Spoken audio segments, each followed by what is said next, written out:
아프가니스탄과 파키스탄 사이의 전쟁은 모든 한계를 넘었고 이제는 일시적인 충돌로 보이지 않습니다. 파키스탄은 금요일 새벽에 아프가니스탄의 주요 도시들 그리고 수도 카불에 있는 탈리반 정부의 시설들을 공격했습니다. 파키스탄 국방부 장관은 현재 상황을 공개적인 전쟁이라고 표현하며 파키스탄 국민의 인내심이 한계에 다다랐고 끝까지 싸울 준비가 되어 있다고 덧붙였습니다. 이에 대응해 아프가니스탄 무장 세력은 파키스탄을 향해 발포했습니다. 현재 가장 심각한 것은 탈리반이 파키스탄의 핵실험장을 공격했다는 점이며 그 이후 수백 명의 사상자가 발생했다는 보도가 나왔습니다.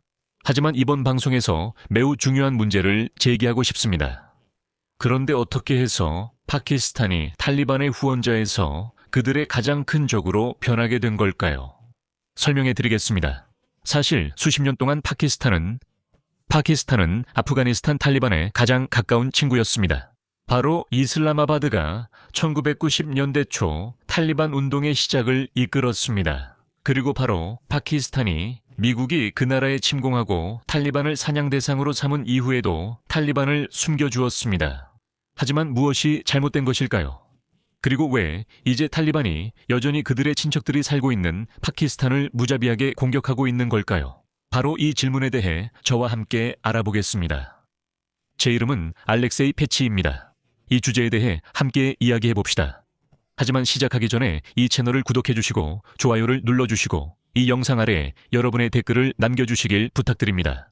이것이 유튜브 알고리즘이 이 영상을 더 많은 시청자들에게 보여주는 데 큰 도움이 됩니다.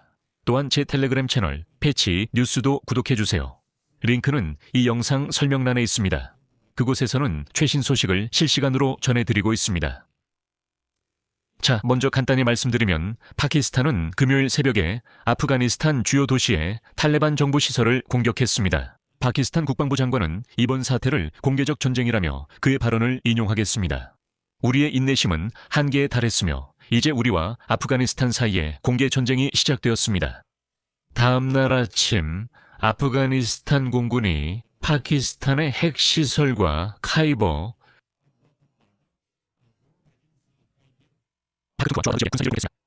이 소식은 아프가니스탄 TV 채널 아리아나 뉴스에서 보도되었으며 이 채널은 수백 명의 사망자와 부상자가 발생했다고 전했습니다. 그리고 인터넷에는 실제로 구급차들이 줄지어 있는 장면이 올라왔습니다. 그리고 이 두 나라 사이에서 현재 어떤 일이 벌어지고 있는지에 대해서는 별도의 영상에서 더 자세히 설명했습니다. 그 영상에서는 전투 상황에 대해 집중적으로 다뤘습니다. 여기서는 그 부분을 길게 이야기하지 않겠습니다.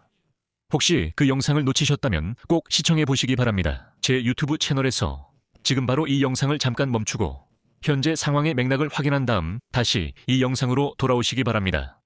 간단히 다시 말씀드리면 아프가니스탄 언론의 정보에 따르면 목표는 핵실험장이었다고 합니다. 또한 해당 채널은 카쿨에 위치한 파키스탄 군사 아카데미에 대한 공격도 보도했습니다. 이곳은 파키스탄 육군의 주요 교육센터입니다. 아프가니스탄 국방부는 공습이 도시 근처의 군사 캠프를 대상으로 이루어졌다고 밝혔습니다. 이슬라마바드의 파이살라바드, 나우셰라의 군사구역, 잠루드의 군사기지, 그리고 아바타바드의 목표물에 대해서도 공격이 있었습니다. 이러한 파키스탄 내 목표물들은 전날 카불, 칸다하르, 팍티아에 대한 공격에 대한 보복으로 공격당했습니다. 하지만 이 지역의 역사를 조금이라도 아는 사람들은 의문을 갖게 됩니다. 한때 우호적이었던 두 나라가 어떻게 전쟁을 선포하게 된 걸까요? 사실 수십 년 동안 파키스탄은 아프가니스탄 탈레반의 가장 가까운 친구였습니다. 사실 이슬라마바드는 1990년대 초 탈레반 운동의 창립에 깊이 관여했으며 인도와의 대립에서 전략적 기피를 확보하려 했습니다. 즉, 그들은 이 탈레반을 키워온 셈이죠. 하지만 무엇이 잘못된 걸까요? 파키스탄이 지난 주말 아프가니스탄 내 탈레반 무장 세력의 거점을 공습한 이후로 긴장이 고조되고 있다는 점을 말씀드리고 싶습니다. 지난해 10월 두 나라 간의 국경 충돌로 수십 명의 군인들이 사망했습니다. 그리고 당시에는 터키, 카타르, 사우디아라비아의 중재로 협상이 이루어져 전투를 중단할 수 있었습니다. 그 후로 매우 불안정한 휴전체제가 마련되었습니다. 그런데 지난 주말 파키스탄이 이 휴전협정을 위반했습니다. 격화되는 갈등은 이슬라마바드가 오랜 세월 탈레반을 지원해왔던 것과 극명하게 대조됩니다. 그래서 저는 왜 이렇게 분열과 갈등이 생겼는지 말씀드리겠습니다. 이건 단순히 이웃 국가들 사이의 문제가 아니라 한때 정말로 매우 가까웠던 국가들과 정부들 사이의 일입니다. 오늘날에는 이상하게 들릴 수도 있지만 파키스탄은 2021년에 탈레반이 아프가니스탄에서 권력을 되찾은 것을 환영했습니다. 당시 파키스탄의 총리였던 임란 칸은 아프간 사람들이 인용하자면 미국인들이 씌웠다는 노예의 사슬을 끊어냈다고 말했습니다. 파키스탄에서는 미국이 아프가니스탄에서 철수하고 탈레반이 다시 권력을 잡은 것을 기뻐했습니다.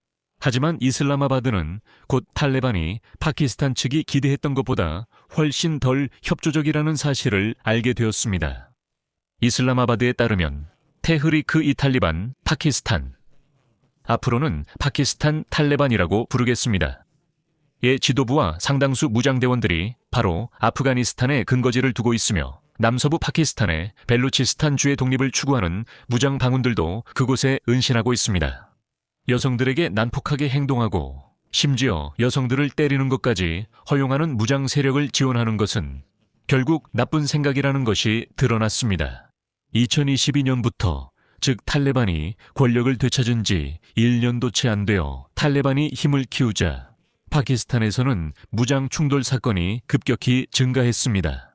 파키스탄 탈레반과 벨루치 반군의 공격 빈도도 꾸준히 증가하고 있습니다.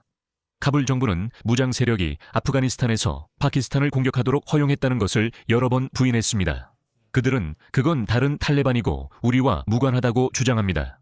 반대로 아프간 탈레반은 파키스탄이 이슬람 국가 무장 세력들이 자국에 근거지를 두도록 허용하고 있다고 비난합니다. 이슬라마바드도 이런 비난을 부인합니다. 이슬라마바드는 휴전 체제가 오래가지 못한 이유가 아프간 측에서 파키스탄 영토로 탈레반 무장 세력의 지속적인 공격이 있었기 때문이라고 주장합니다. 그리고 그 이후로 여러 차례 충돌과 국경 폐쇄가 발생해 무역과 이동이 방해받았다고 합니다. 통과하기 어렵습니다. 하지만 여기서 의문이 생깁니다. 이번 새로운 충돌의 계기는 무엇이었을까요? 지난 주말에 있었던 공격 하루 전 파키스탄의 치안 당국 소식통들은 최근 파키스탄군과 경찰을 겨냥한 일련의 공격과 자살 폭탄 테러에 아프가니스탄 내 무장 세력이 연루되었다는 명백한 증거를 확보했다고 밝혔습니다. 소식통들은 2024년 말부터 계획되었거나 이미 발생한 무장 세력의 공격 7건을 열거하며 이들 모두가 아프가니스탄과 연관되어 있다고 말했습니다.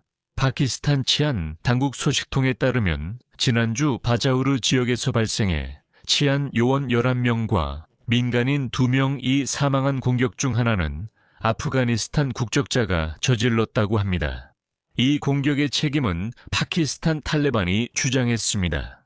하지만 여기서 모두가 궁금해할 만한 질문이 생깁니다. 파키스탄 탈레반은 누구이며 이들이 아프가니스탄 탈레반과 어떻게 다른가요? 테흐리크 이 탈리반 파키스탄 운동은 2007년에 파키스탄 북서부에서 활동하던 여러 무장 단체들에 의해 만들어졌습니다. 이 단체는 파키스탄 탈레반으로 널리 알려져 있습니다. 테흐리크 이 탈리반 파키스탄이라는 긴 이름 대신 그냥 파키스탄 탈레반이라고 부릅니다. 이 단체는 시장, 모스크, 공항, 군사기지, 경찰서를 공격했고 영토를 점령하기도 했습니다. 이 영토 점령은 주로 아프가니스탄 국경 근처에서 일어났지만 파키스탄 내부 스와트 계곡까지 포함되었습니다.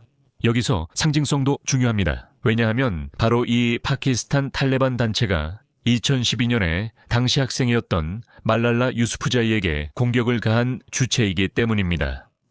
말랄라 유수프자이는 2년 후 노벨 평화상을 수상했습니다.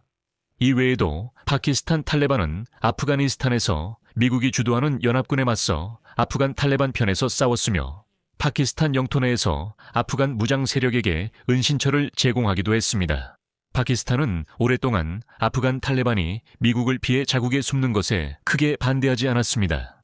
최근 몇 년간 아프간 탈레반이 파키스탄 탈레반을 도와 파키스탄 정부와 맞서 싸우고 있습니다. 앞으로 어떤 일이 벌어질 수 있을까요?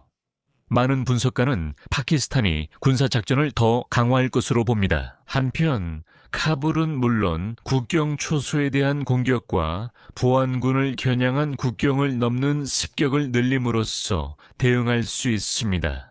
Факту засідки української і партизанщина. 형식적으로 양측의 군사력은 차이가 있습니다. 탈리반 무장 세력의 병력은 20만 명 이채 되지 않습니다. 파키스탄은 군대에 무려 66만 명의 병력이 있고 경찰도 30만 명이 더 있습니다. 탈리반은 최소 6대의 비행기와 23대 헬리콥터를 보유하고 있지만 이들의 기술적 상태는 알려지지 않았습니다. 하지만 탈리반에게는 전투기나 전투 가능한 공군력이 없습니다. 한편 파키스탄은 프랑스제 미라주 전투기 16대와 중국제 전투기도 보유하고 있습니다. 총 약 400대의 비행기가 있습니다. 그리고 파키스탄에는 핵무기도 있다는 점을 잊지 마세요. 여기서 말을 줄이겠습니다. 여러분의 의견과 결론을 이 영상 아래 댓글로 남겨주세요. 채널 구독과 알림 설정, 그리고 좋아요도 잊지 마세요. 이번 영상이 여러분께 흥미롭고 유익했다면 여러분의 후원이나 유료 멤버십을 통해 이 유튜브 채널의 운영을 재정적으로 지원해 주시길 부탁드립니다. 이 영상 설명에 있는 링크와 계좌 정보 또는 화면의 QR코드를 통해 후원해 주실 수 있습니다. 여기까지입니다. 건강 조심하시고 모두 안녕히 계세요.